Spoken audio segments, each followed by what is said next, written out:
So what's up, guys? My name's Jenna, founder of fillyourbooks.com. I am here with the founders of Fika, Corrine, Frankie, and Way, the puppy.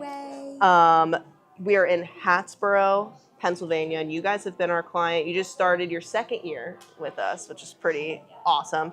But I wanted to pick your guys' brain because you have a beautiful salon, great culture, and I wanted to dive into that a little bit for other salon owners out there. So give us the easy stuff. Who are you guys? How did Fika get started? Kind of the origin story, if you will. Well, we have two different stories, but I'll defer to Corrine. So we had been working in a salon together for 7 years. I did a 2.5-year apprenticeship under Frankie at that salon. And then, he was my mentor for those 2.5 years and remained my mentor even once I was on the floor. The mentorship looked a little bit different after 2.5 years. It was less hair. It was more life and business oriented. But I kind of hit the floor and just wanted to gain as much success as possible. I dug pretty deep into balayage and got rooted in that. And once my business behind the chair started growing, I started to feel that where we were at wasn't such a great fit for me anymore. Yeah. So I was kind of craving a different environment, a different, system type of thing.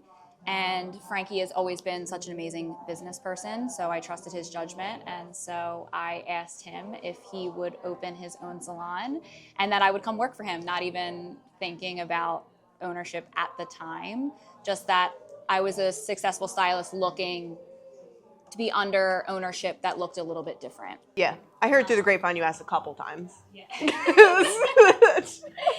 I've heard the same thing. So after one of my propositions, he propositioned me to go into business with him, which I gladly said yes. And then, because life is complicated, it took some time, but once that seed was planted for me, I propositioned a lot of times after that. I kept pushing and, so Here we are. How many years ago was that? Well, six or seven. Seven-ish, 6, 7-ish. We've been open for 5 years. Yeah. It took about a year to buy a building and design and develop. So I would say probably 6 or just over 6 years. Now, just from talking to you guys, it sounds like you went into it not spur of the moment. Like the origin story kind of sounds that way, but it sounds like you guys went in with almost a business plan of this is the way we want to set it up. Am I right in that? Yeah, 100%. Yeah. What was the most important piece of that master plan to you guys? What was the most important piece? I think the experience element of, at least for me, it was creating a salon that was oriented for the client's overall experience and was also oriented for the stylist's success and room for growth. I think we're both very growth hungry people. Once we feel like we're at a point where growth is stunted, we kind of get frustrated and try to pivot in a new way. So for me, it was to create an environment that fostered never-ending growth for stylists and also fostered an environment that clients could come and have this like full experience oriented One-on-one experience. Yeah. To me, just from talking to you guys for a little bit, it sounds like you guys are very stylist experience forward, which then creates a positive guest experience. It's almost like, go ahead. I think that was something that we would say behind closed doors early on. Yeah. There was an old adage, the customer is always right. And we knew with this company that wasn't going to be the case. It was more like, let's support amazing stylists. And if they're supported, then the client experience will be, it'll flow, it'll work. Yeah. But we found that it was more important to make sure that the stylist was supported and the experience was streamlined, because we knew that would end up meaning that the client had a great experience. It started with the stylist for sure. And you guys said you had how many stylists currently? 11 of us, I think we said, right? Currently 11. 11, and you guys started with 4, you said, right? And we were having a little conversation before this, just talking about how you kind of grew into that. And you were speaking on when you hire, you look for core values that you really stick to. Do you mind sharing more about what those are, just what that process looks like? Yeah, we have 5 core values, but we have a number 1 core value. I think that really drives everything that goes on inside this building and with our brand, and that word's kindness. And so it is just a word that you got to have. We can't teach kindness. We can show it, but you can't really teach it. So I think it's been with us from the very, very beginning. And as long as we keep that as our number 1 core value, I think that we'll continue to grow in a positive way for sure. Some others are creativity, authenticity. Authenticity was a big one for both of us. We believe in artists being artists and showing up as themselves. And so if you can show up and be truly who you are as an artist and as a person, I just feel like things will flow a lot easier for you. And it just created an environment that we wanted to be a part of. I had one particular core value that got some pushback in the beginning, which is ironic because if you knew both of us... I'm the tough one. Yeah. I'm definitely the tough one. In the game of good cop, bad cop, I'm good cop. Yeah. I'm definitely bad cop. But I'm compassionate bad cop. Yes. Oh, no, So 100%. when this core value was said in our opening meetings, the value is what? Accountability. I said, I think that's like a little tough. Like we're just starting this company. Like I'm not sure we want to like. He felt like it was too daunting. Like a little, and no, I think it's very important. Yeah. I also thought it was very important, but I know I'm the one who's the bad cop. Right. So it's definitely falling on me to play, to play the disciplinarian per se. But luckily we have a great team and there's none, if any, of that going on. We have a group of professionals. So we've never had a team meeting. We've never had a team meeting in 5 years. We've never had to call the entire team together to like kind of either drill something in or clean something up or I don't particularly believe in team meetings. I think if we absolutely had to have one, we would have one. I'm more of a one-on-one kind of guy. Let's get right to it. Let's figure out a solution and a game plan, and then let's just keep moving forward. Let's not worry about whatever we just discussed. Let's just keep it moving. Well, it was funny actually. Last week he would we'll take polls every once in a while, just like bounce ideas off the team, and he was like, "What do you guys think of team meetings?" And it was funny because everyone who was like pro team meeting just wants a team meeting just to like hang out with each other and to like boost each other up. So it was cute because everyone was like, I'm here for team meetings. Let's talk about what we can do. Let's talk about like what's coming up. So it was more like everyone wanted it. Whereas in our past experience, it had been used as a negative and it had been used in a way to like address. It was a way to address certain things that were one-on-one oriented conversations in our opinion. And so I think that's where he's like, I'm anti-team meeting because it was portrayed in a different light. It was used as a tool to chastise the team rather than clean a little issue up with one person. And I'd rather just clean a little issue up with one person. It's just smoother. It's more direct. I'm a direct kind of guy. I think it works. I'm bad cop, so I don't have any issues with it. No, that's awesome. So accountability, it made the list. It's second to last. And then obviously we have growth on there as well. Like growth is a huge one for us in no particular order, but growth is like, I feel like the main reason that we do what we do. Yeah, you got to continue to grow or you're stuck. Well, I think it shows we were talking about the icky word culture. We'll dive into that a little bit more. But it shows in the culture where you were saying most of your team is like homegrown, like started through your entire program. Was that something that you had in place when you opened? Because you were like, we want a place where stylists can grow, or did it kind of grow as you went? Frankie's taken apprentices since he became a stylist, so he's never not worked without an apprentice for the most part. I can't. Help. Well, that's what I'll say. Be like, I need help. Especially now more than ever. Yeah. But I always had someone to share ideas with, and it's obviously Come here. far more structured now. But it's still loosey-goosey. As much as there's structure to it, and we go through everything all the way up. There's not a manual. Yeah. You know what I mean? Like we've never written a manual for it. Actually, one of our apprentices, Gabby, who's Our a first one. stylist now, she wrote a manual. She literally wrote the program binder down. together She put for a the binder together future. for us for the future. Shout out to her. Yeah. Yeah. But it's especially now that we're seeing more stylists come into our program rather than young 19-year-old cosmetology graduates. Right. It shakes the system because you just can't start at A and go to Z. You have to kind of work in what they already understand, what they're good at, and then try and build on that. So it has changed over the years, the system, but it's still comprehensive. And we have a goal of making you a top stylist, not making you a stylist.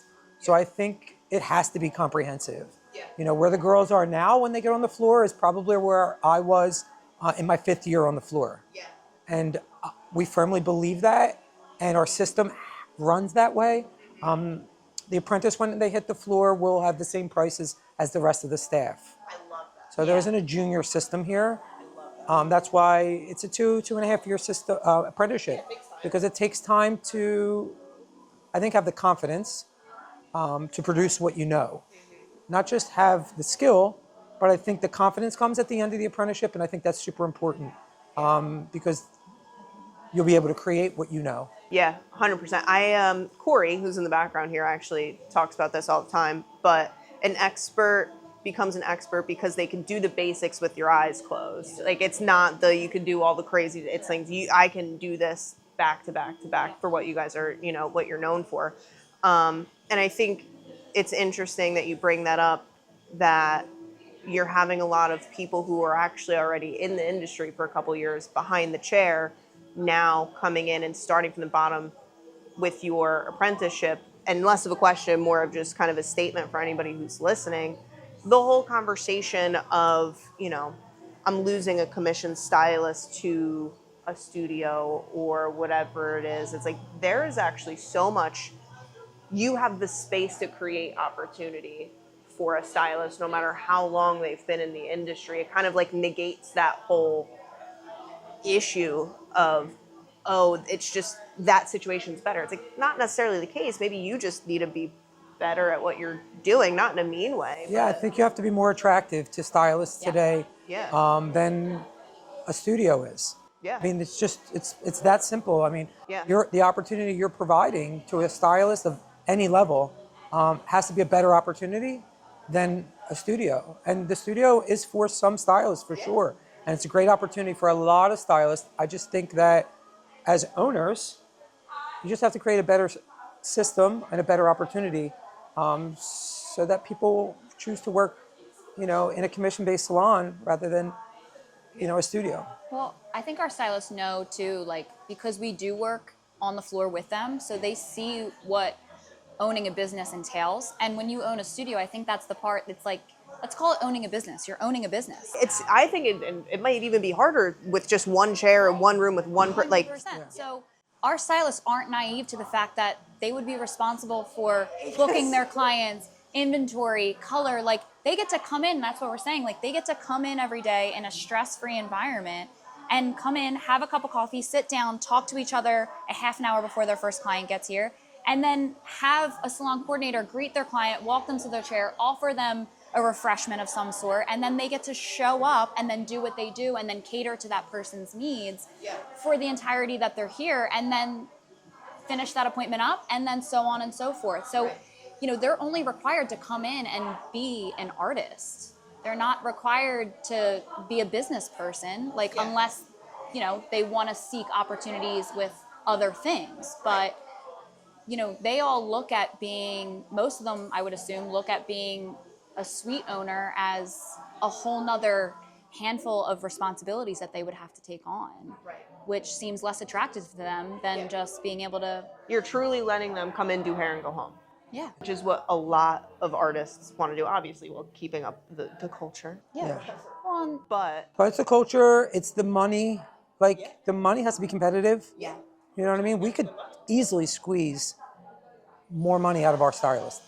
Easily. yeah, I mean, I've been in this business 25 years. I've seen people overpay, underpay, and everything in between.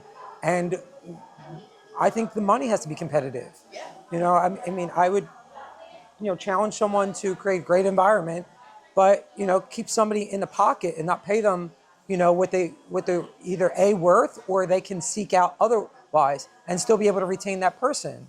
I think it is culture, but I also think it's money. I mean, this is a business. So the money has to be competitive for stylists, top stylists, all stylists, for you to be able to retain, The money that they're making and the way you make people feel. For me, the definition of culture is the way you make people feel, which is basically what you had said earlier. It's like, do they feel comfortable coming in here? Now, mind you, I worked at a salon very similar to what you guys were saying, and I attribute it to everything that I learned behind the chair. It made me a great artist, but like we went to the old, so funny, we got off at the exit to like my old salon, and my body, I felt panic.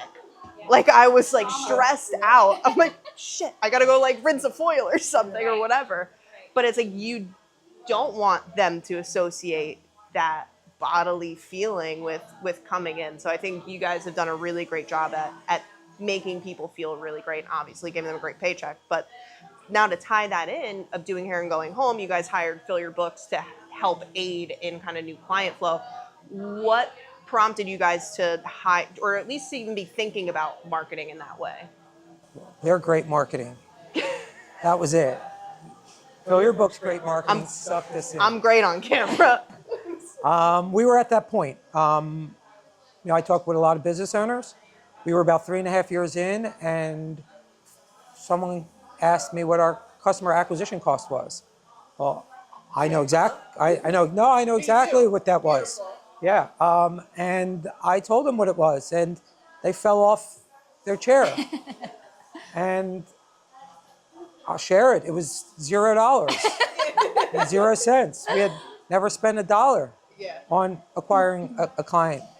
We opened up with 4 stylists. All 4 stylists had a wait list. That wait list was there for a very long time. We started to grow new, younger stylists through our apprenticeship program. They started to grow. They got booked immediately. They had waiting lists. It was nuts. And then we started to grow at a different pace. And we could no longer fill the books. And so we got to that point where we needed to reach out and grab clients' attention. And so we chose Fill Your Books because you guys felt like the perfect fit for us, personality-wise, marketing-wise. And since then, we've exploded.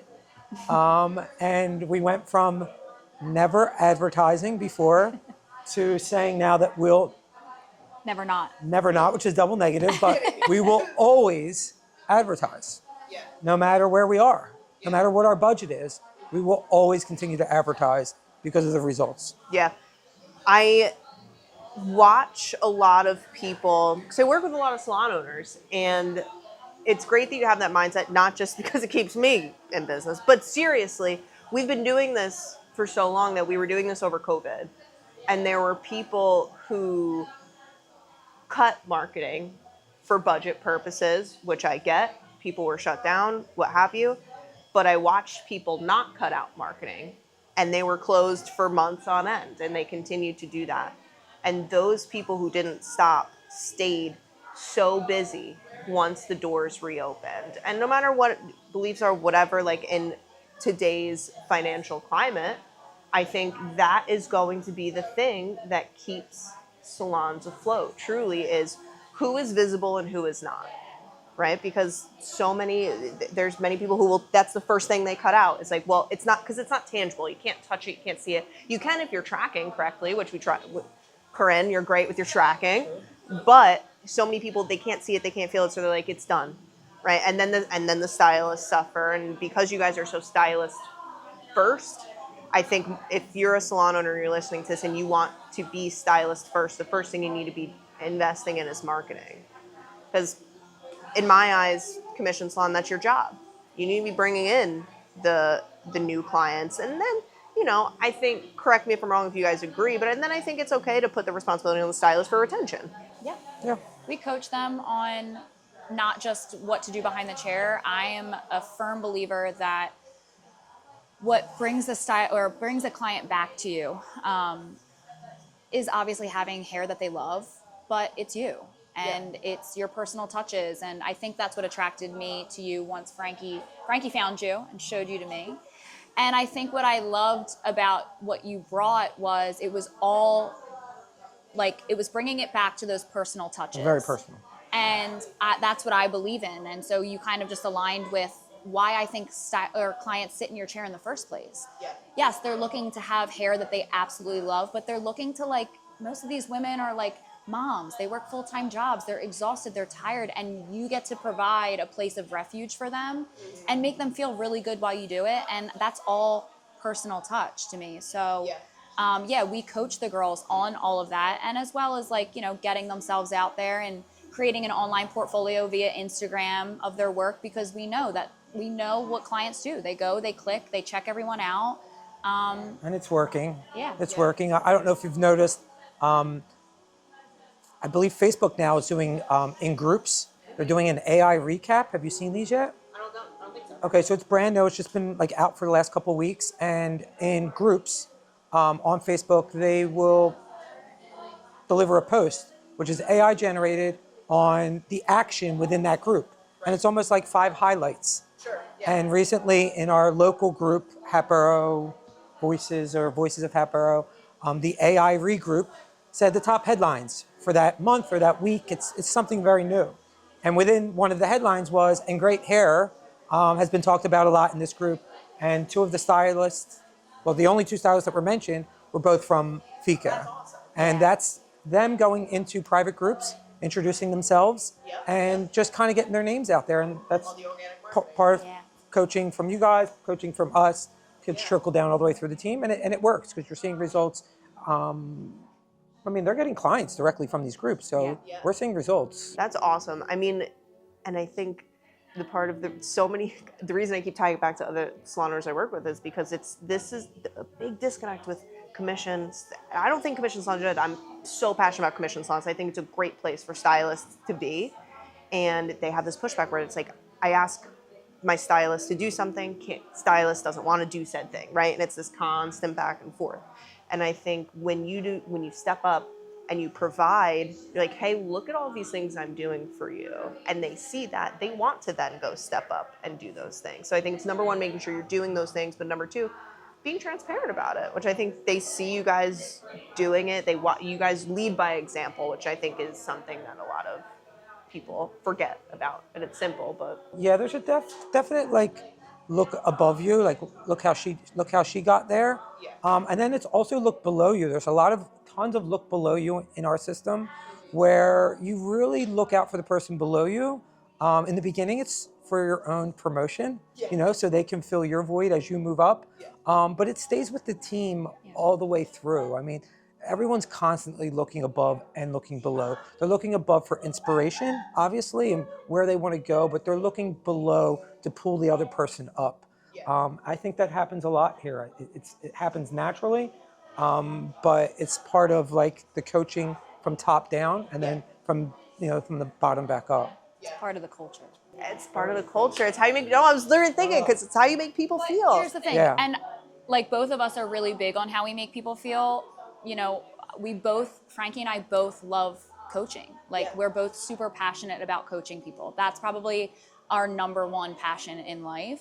You know, neither of us have kids. We don't have, so it's like we come to work and like these are the people that we take care of. These are the people that we invest in. And so I think that they feel that. They might not always like the way we push them, or if we push them, you know, and you know, we get pushed back too. It's not like, but they know at the end of the day that everything that we're doing for them is because we believe in their best interest, and this is what we think is best for them. Yeah, and we constantly, even when there's a little blip, we'll pull that person over and just let them know, listen, I care about you. Yeah. You know, like I know this doesn't seem like I care about you, but I think this is what's best for you to get to that next level. Yeah. Let's give it a shot. Right. You know, and it goes back to that one-on-one thing.